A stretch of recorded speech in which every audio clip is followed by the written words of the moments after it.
그래서 에베소서 말씀 계속 이제 보고 있죠. 에베소서 이제 오늘 24번째 시간입니다.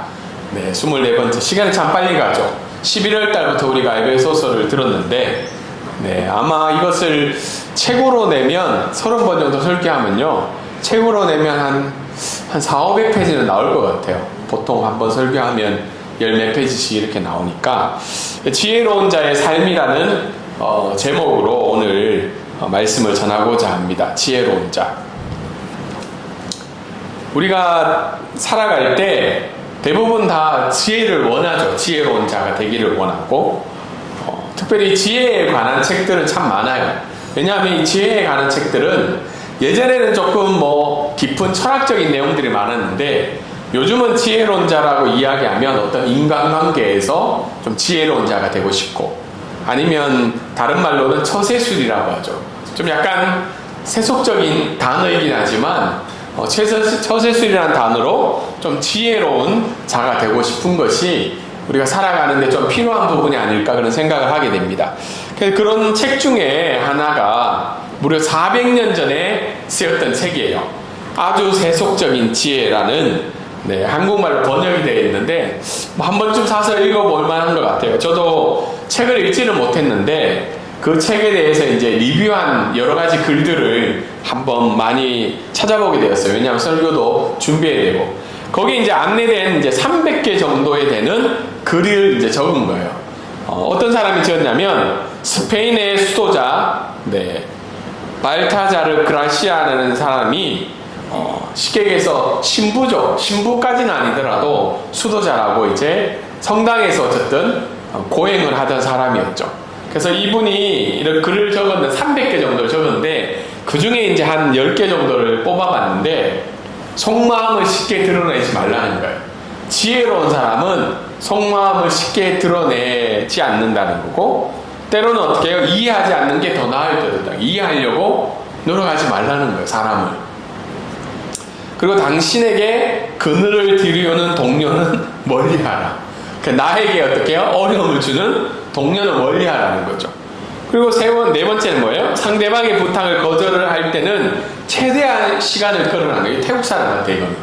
네, 태국 사람은 단번에 노라고 얘기하지 않죠. 될 것처럼 얘기하다가 대답을 안 하죠. 계속 하다가 어떻게 해요? 묻는 사람이 질리도록 하다가 결국은 포기하는 상황이죠. 근데 5번째는 뭐예요? 100번의 성공보다 1번의 실패를 더 조심하라. 그리고 동정심 때문에 불운한 사람과 엮이지 말라는 거야. 불운한 사람하고는 관계를 깔끔하게 정리하라는 거죠.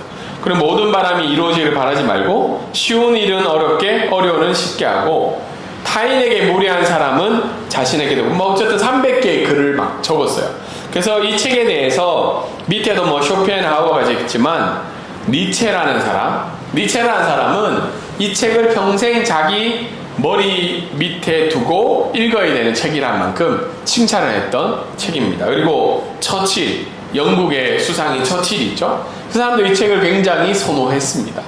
그래서 이 300개의 글이 굉장히 지혜로운 사람의 삶을 살게 해준다는 거죠.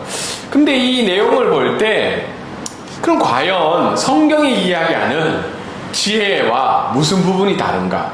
어떤 부분이 다른가? 고민이 된다는 거죠. 성경에서도 지혜라는 단어를 굉장히 많이 썼어요. 우리가 알고 있는 전도서, 잠언 이런 데 굉장히 지혜라는 단어를 많이 쓰죠. 무려 몇 번 썼다고 나와 있나요? 1647번.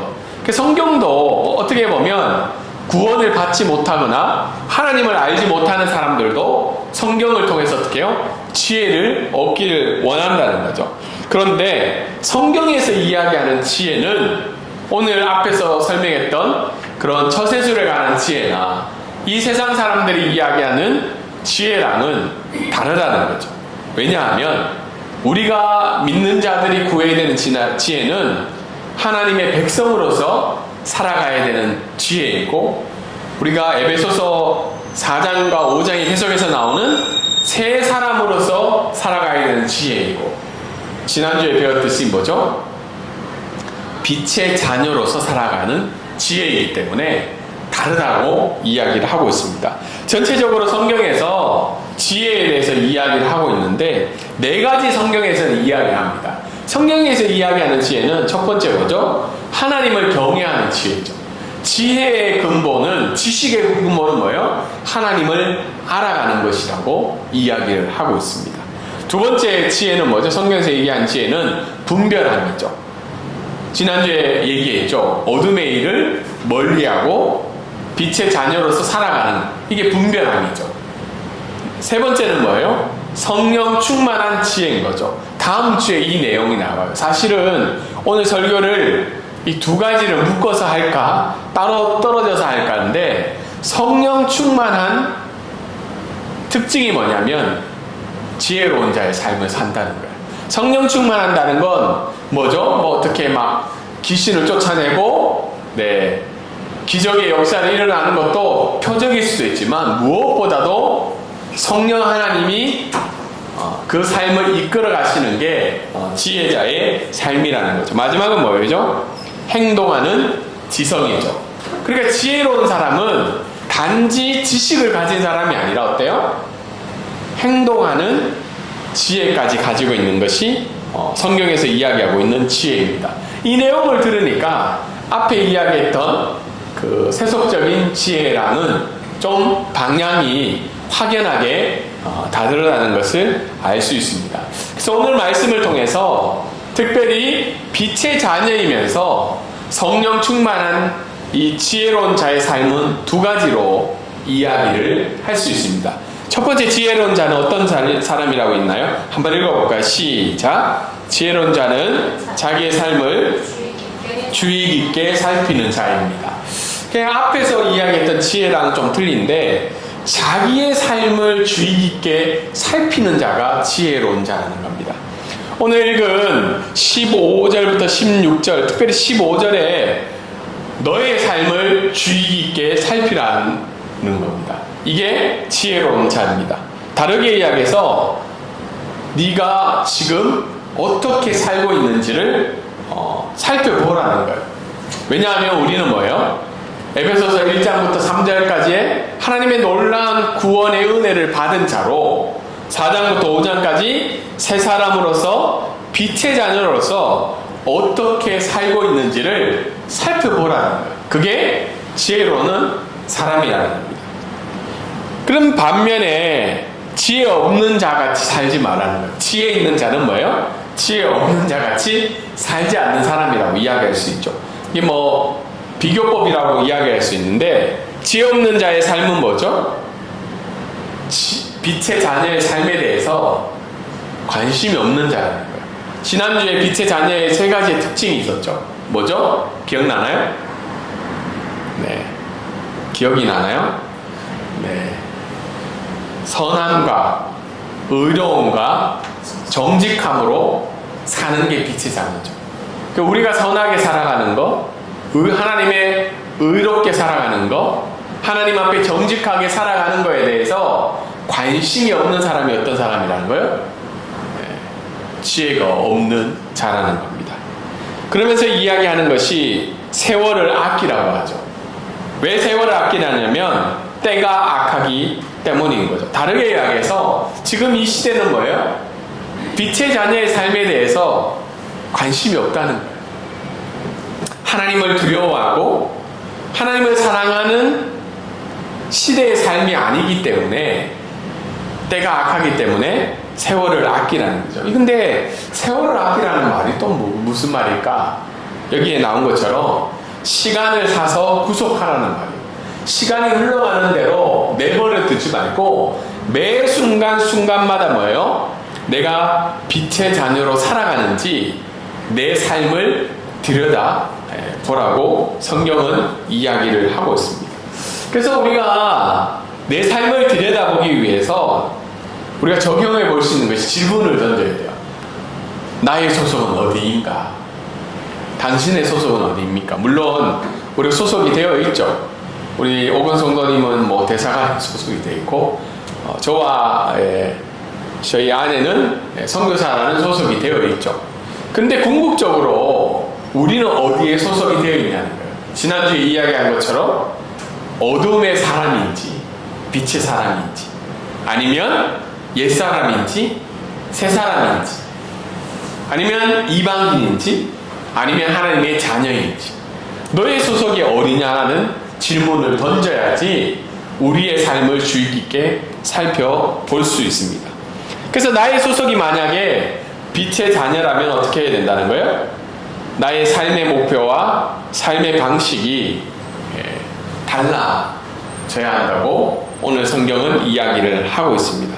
여러분, 삶의 목표가 뭐죠? 여러분의 삶의 목표?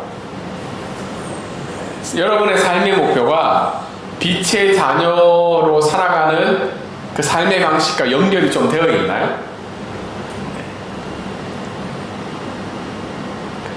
그래서 이 삶의 목표와 삶의 방식이 소속이 분명하다면 이 달라져야 된다는 거죠. 그리고 시간 사용에 있어서도요, 적극적으로 그 시간을 사야 되는 거예요. 내 소속에 맞게끔. 우리가 직장을 다니는데 어때요? 뭐 차가 막히면 뭐 로띠 뗀다고 회사에 얘기하고 천천히 가도 되고, 일을 하다가 늦어져도 뭐 늦어지는가 보다, 그렇게 하면 회사가 이해를 하나요? 아니죠. 회사에 소속이 되어 있으면 그 시간에 맞게끔 내가 그 시간을 사용해야 된다는 동일한 내용인 거죠. 그리고는 나의 소속이 분명하다면 우리가 이것을 경계해야 되는데 뭐냐면 상황에 지배받는 것을 경계해야 된다는 거예요. 우리가 많은 이유 중에 하나가 어때요? 빛의 자녀로 살아갈 수 없고 우리가 시간을 사용할 수 없는 부분이 뭐예요? 내 지금 상황이 그렇다는 거죠. 어쩔 수 없다는 거죠. 그런데 성경은 어쩔 수 없이 살아가는 게 아니라 때가 악하기 때문에 세월을 아끼라. 다르게 얘기해서 너의 상황과 형편을 뛰어넘으면서까지 그 시간을 너의 소속에 맞게끔 사용하라고 오늘 성경은 이야기를 하고 있습니다. 그래서 우리의 삶을 주의 깊게 들여다보려면 또 다른 질문은 이 질문을 던져야 되는 거예요. 하나님께 속한 일에 관심이 있는가? 여러분, 하나님께 속한 일에 관심이 있으시죠? 네. 뭐 여러 가지 일로 할 수 있는데 세 가지로 이야기할 수 있죠. 구원에 관한 일, 내 가족에 관한 구원, 나의 구원에 관한 것, 내 친구나 내가 좋아하는 사람들의 이 구원에 관한 일에 관심이 있냐는 거예요. 나는 구원을 받았지만 타인의 구원에 대해서 내가 관심이 있냐는 거예요. 두 번째는 뭐예요? 내가 빛과 소금의 역할을 이 세상 가운데 하는 거에 대해 관심이 있냐는 거예요. 그래서 내가 예배드리고 제자 훈련 받고 말씀을 전하는 그 일에만 그치는 것이 아니라 선함과 의로움과 정직함을 이 세상 가운데 그 역할을 하고 있는지 거기에 관심이 있냐는 거예요. 그 다음에 뭐죠? 가정과 직장과 이웃에 대해서 선한 일을 하고 있는지, 그들을 돌보고 가난하고 소외되고 어려운 자들에 대해서 관심이 있는지, 이것들이 다 뭐예요? 하나님께 속한 일이라는 거죠. 여기에 관심이 있는지 우리 마음을 살펴보아야 합니다. 그것이 어떤 사람이라는 거예요? 지혜로운 사람. 두 번째는 뭐죠? 한번 읽어볼까요? 시작. 지혜로운 자는 매 순간 하나님의 뜻을 이해하려는 자입니다. 여러분, 하나님의 뜻이 뭘까요? 하나님의 뜻. 여러분, 하나님의 뜻을 아시나요? 여러분을 향한 하나님의 뜻을 아시나요? 네. 뭐죠? 배구 선수가 되는 게 하나님의 뜻인가요? 네. 뭐 그럴 수도 있겠죠. 근데 하나님의 성경에서 이야기하고 있는 하나님의 뜻은 여러 가지가 있는데 구체적으로 성경이 이야기하는 건 첫 번째가 뭐죠? 매 순간 거룩해지는 거예요. 데살로니가 전서에 보면 하나님의 뜻은 이것이니 너희 거룩함이라는 거. 다르게 이야기해서 구별되게 살아가는 게 하나님의 뜻이라는 거예요. 빛의 자녀로 살아가는 게 하나님의 뜻이라는 겁니다. 두 번째는 뭐죠? 앞에서 설명했지, 착함과 의로움과 진실함으로 사는 게, 그게 하나님의 뜻인 거예요. 우리가 가끔 기도할 때 하나님 뭘 먹을까요? 무슨 일을 해야 될까요? 그 다음에 어떻게 해요? 어디서 살아야 될까요? 이것도 하나님의 뜻을 묻는 게 있지만 하나님은 일일이 그것에 대해서 대답을 하시지 않을 때도 있다는 거예요. 오히려 하나님이 대답을 명확하시는 것은 너희가 그 일을 할 때 어때요? 착함과 의로움과 진실함으로 살 수 있냐? 네가 그곳에서 살아갈 때 이 세상과 구별해서 거룩해서 살 수 있냐? 내가 그 직업을 가질 때 하나님의 자녀로 살아갈 수 있냐? 그게 하나님의 뜻이라는 겁니다. 그리고 난 다음에 어떻게 해요? 어리석은 자가 되지 말라는 거죠. 지혜로운 자, 지혜가 없는 자처럼 살지 말라는 게, 어리석은 자의 특징은 뭐예요? 육체의 욕심에 따라 육체와 마음이 원하는 것을 행하는 사람이 어리석은 자라는 거죠. 다르게 얘기해서 어떻게 해요? 내 기분과 내 감정과 내 욕심대로 내 행복대로 살아가는 자가 어리석은 자라. 이것이 어떻게 보면 앞에 이야기했던 세속적인 지혜랑 좀 부딪히죠. 왜냐하면 세속적인 사람은 아까 어떻게 해요? 불의한 사람과 멀리하는 거죠. 근데 우리는 어떻게 해요? 이웃을 내 몸과 같이 사랑해야 되는 거죠. 그 책에 보면 도움이 될 만한 내용들이 많아요. 저도 300개를 다 읽어봤거든요. 읽어보니까 아, 이렇구나. 근데 한편으로는 일부의 내용은 오늘 이야기한, 성경이 이야기한 지혜로운 자랑은 다르다는 거죠. 근데 하나님의 뜻은 분명히 거룩해지는 것이고 빛의 자녀로 살아가는 건데, 근데 하나님의 뜻을 아는 것은 중요한 게 뭐라는 거예요? 실천하는 거예요. 우리가 에베소서 말씀에 이야기했죠. 믿는 것과 아는 것과 행하는 것이 일치하는 것이 진정한 믿음이라고 이야기를 했죠. 아는 것과 믿는 것과 행하는 것이 일치하는 사람인데, 우리가 빛의 자녀로 살아갈 곳은 어디일까요? 교회인가요? 하나님이 교회에서 빛의 자녀로 살아가라고 이야기했나요? 아니죠. 너희는 세상의 빛이라. 우리라는 거예요.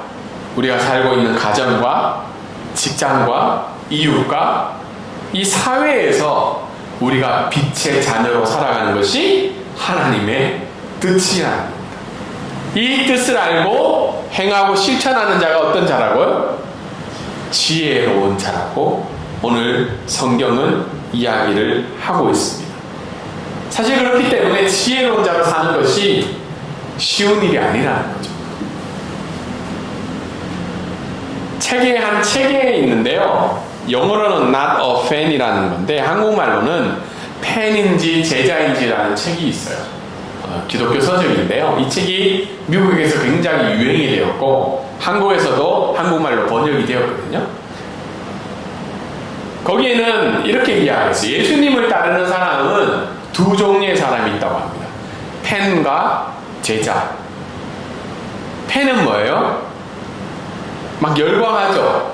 자기의 그 주인공을 위해서, 자기가 따라가는 히어로를 위해서 열광하는데, 팬은 어떻게 해요? 말로만 아니면 때로는 그 자리에 앉아있어요. 다르게 얘기해서 콘서트장에는 앉아있어요. 근데 콘서트가 끝나면 어떻게 해요? 자기 집으로 그냥 돌아가죠. 근데 제자는 뭐예요? 삶 가운데 내 모든 것을 버리고 그 사람을 따라가는 게 제자죠. 팬은 자기 것을 버려야 안 버려요. 기껏 해봐야 어떻게 해요? 그냥 뭐 선물 사주고 뭐 티켓 사서 구경하고, 물론 팬심도 장난이 아니에요. 그렇지만 그 사람을 위해서 모든 걸 버리며 따라가진 않는다는 거죠. 그리고 제자는 어디에 있나요? 콘서트장에 있는 게 아니라 경기장에 있다는 거예요. 다르게 이야기해서 이 세상 속에서 예수님의 말씀을 따라 실천하고 노력하는 사람이 제자라는 거예요. 근데 오늘날 많은 사람들은 어떻게 해요?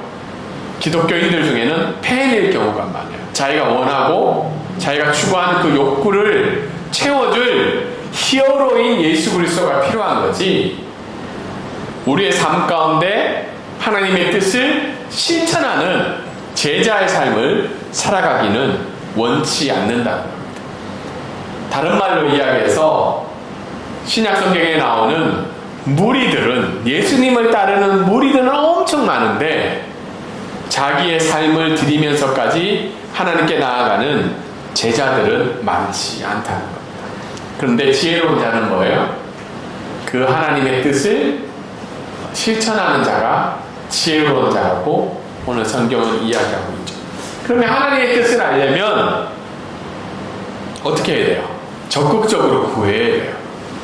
그게 우리가 좀 진부하게 들릴 수 있지만 하나님의 뜻을 알려면 성경을 읽어야 돼요. 성경을. 왜냐하면 성경에 하나님이 원하는 것이 적혀 있잖아요. 그럼 기도해야 되는 거죠. 그 하나님을 아는 것을 믿을 수 있도록 기도해야 되는 거예요. 사회는 뭐예요? 우리가 세상에서 빛이기 때문에 이 사회를 알아가야 된다는 거예요. 어떤 부분에 있어서 우리가 세상의 빛으로 살아가야 되는지, 어떤 부분을 위해서 우리가 기도하며 이 세상을 바꾸어 가야 되는지, 아니면 어떤 어둠 속에 있는 이 세상을 맞서며 살아가야 되는지를 사회를 통해서 우리가 알아가야 된다는 겁니다.